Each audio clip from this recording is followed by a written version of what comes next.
Oke, kita ketemu lagi di materi yang pertama, pengenalan perkuliahan. Tapi sebelumnya saya akan menyampaikan RPS-nya terlebih dahulu, supaya dalam satu semester ini saudara bisa memahami kira-kira capaian pembelajaran yang harus saudara penuhi, saudara dapatkan, saudara kuasai itu sampai di mana.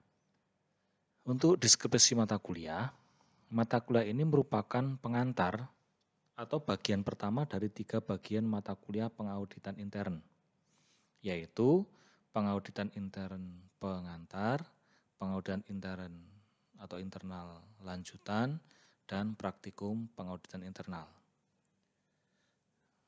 Capaian pembelajaran mata kuliah itu diharapkan saudara mempunyai bekal dalam memahami tentang pembelajaran pengauditan internal pengantar ini, termasuk bisa mengevaluasi, menguji, melaporkan kesesuaian praktek pelaksanaan dengan perencanaan kebijakan, prosedur, dan metode yang ditetapkan atau yang disebut dengan audit kepatuhan, compliance audit.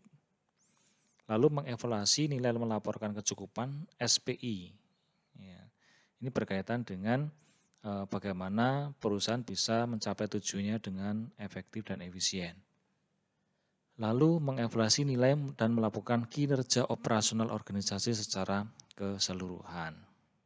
Nah, rincian capaian pembelajaran diharapkan setelah mengikuti mata kuliah ini, mahasiswa dapat mampu menjelaskan arti dan lingkungan pengauditan internal itu seperti apa, cakupan kode etik, norma, dan standar praktik internal audit itu seperti apa, standar profesi tentang independen dan objektivitas itu bagaimana, manajemen tata kelola dan manajemen seperti apa, proses bisnis dan risiko bisnis itu bagaimana, pengendalian intern dan entitas bisnis itu seperti apa bentuknya dan bagaimana cara mengendalikannya, dan juga bagaimana Anda bisa atau saudara bisa menjelaskan tentang manajemen audit internal.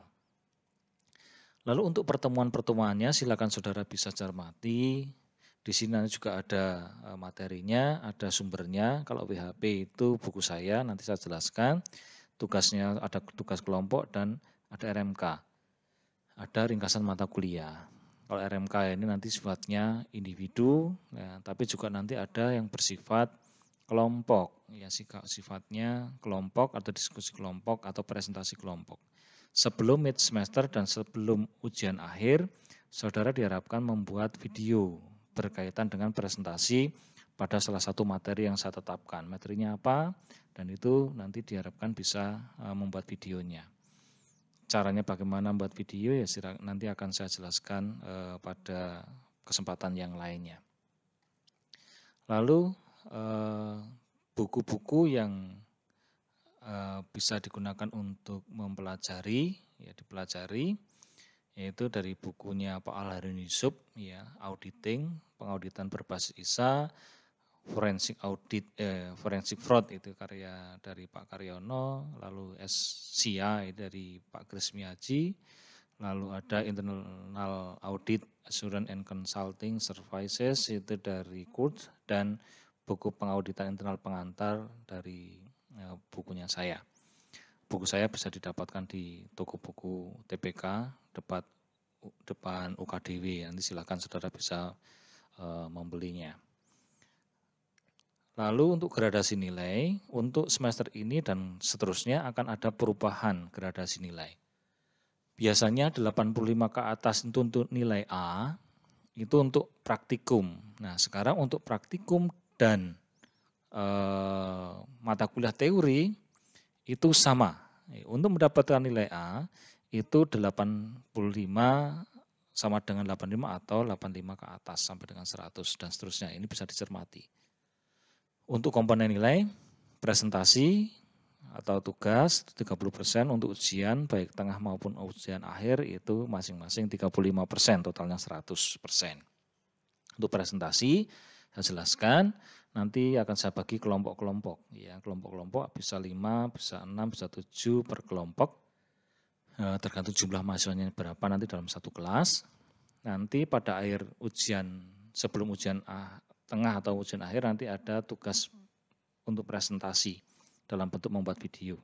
Itu silakan dikoordinasikan dengan kelompoknya, siapa yang akan presentasi, pakai suaranya siapa, itu tidak harus semuanya presentasi, paling tidak mewakilkan salah satu untuk presentasi.